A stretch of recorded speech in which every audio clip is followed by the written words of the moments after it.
பிஸ்மில்லாஹிர் ரஹ்மானிர் ரஹீம். திரு ஃபைசுல் ஹபீப் ஹ்வாஜா ஹபீபுல்லா ஷா அலைஹி ரஹ்மா அவர்கள் அருளியது.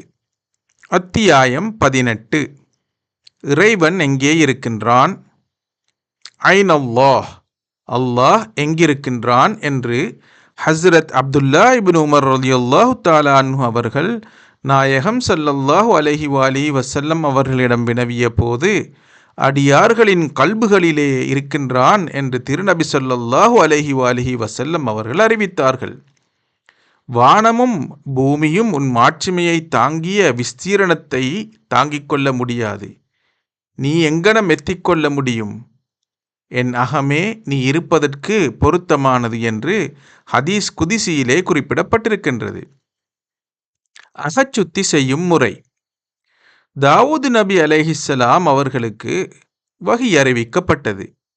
நம் கண்ணியத்தை வெளிப்படுத்துவான் வேண்டி நமக்காக ஒரு தூய்மையான வீட்டை தயார் செய்வீராக என்று தாவூது நபி அலைஹிஸ்ஸலாம் அவர்களுக்கு அருளப்பட்டது. அந்த நேரம் அவர்கள், இரட்சகனே, அது எந்த வீடு என்று வினவினார்கள். விசுவாசிகளின் அகம் என்று அறிவிக்கப்பட்டது. அகச்சுச்சி செய்வது எவ்வாறு என்று அவர்கள் கேட்க, பேரன்பு எனும் அக்கினியை மூட்டி வேற்றுமை என்னும் அழுக்குகளை எரித்து சாம்பலாக்குவீராக என்று அவர்களுக்கு அறிவிக்கப்பட்டது. அல் இஷ்கு நாருன் துஹரிக்கு மாசிவல் மஹ்பூப். பேரன்பானது, இறைவன் பேரில் வைக்கும் அந்த பேரன்பானது அல்லாஹ் அல்லாததை எரித்து கரித்துவிடும் அக்கினியாகும் என்று அறிவிக்கப்பட்டது. 2 வகையான கல்புகள். கல்பு எனும் பதத்திற்கு 2 பொருட்கள் உள்ளன. மார்பின் இடது பக்கத்திலே இருக்கும் மாங்காய் வடிவமான மாமிச துண்டாகிய இதயம், இதற்கு கல்பே மஜாசி என்றும் ஸ்தூல இதயம் என்றும் சொல்லப்படும். இதை பற்றி விவரிப்பது நம் கருத்தல்ல. இது வைத்தியக்கலையை சார்ந்ததாகும். இந்த கல்பு மிருகங்களுக்கும் ஏன் பிணங்களுக்கும் கூட உண்டு. 2வதாகிய கல்பு ஜோதிமயமாகிய ஓர் ஆத்மீக தத்துவ இரகசிய நுட்பம். இதற்கு கல்பே ஹக்கீகி என்று பெயர்.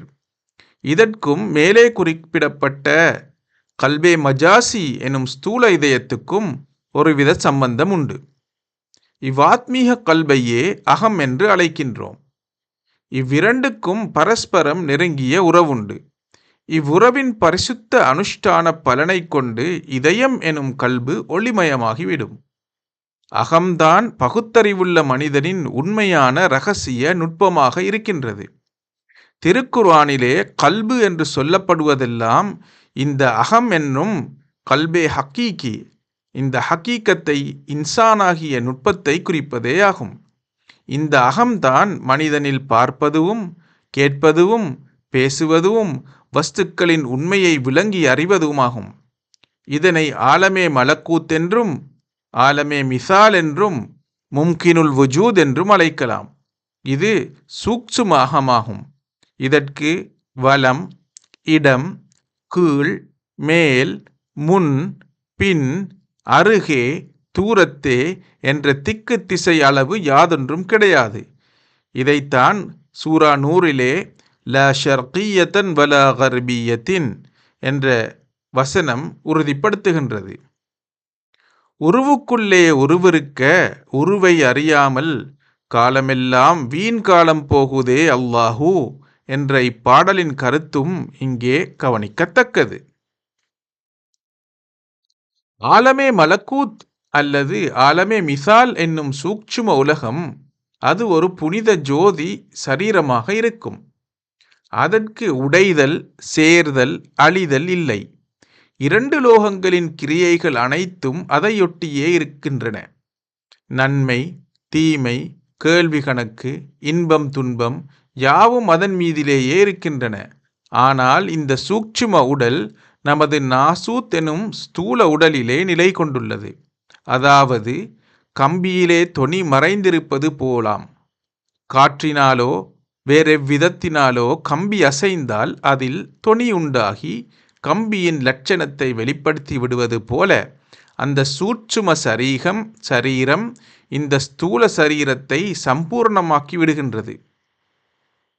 அது ஆலமே ஜபரூத் எனும் ஆத்ம உலகத்துக்கும் நாசூத் எனும் இந்த பூத உலகத்துக்கும் நடுவாகிய பர்சக் எனும் மத்திய ஸ்தலமாகும். சிலர் விளக்கமின்மையால் அதையே ஆண்டவன் என்றும் அழைக்கின்றார்கள். இந்த தவறான கொள்கையை விட்டும் அல்லாஹ் நம்மை காப்பாற்றி அருள் புரிவானாக.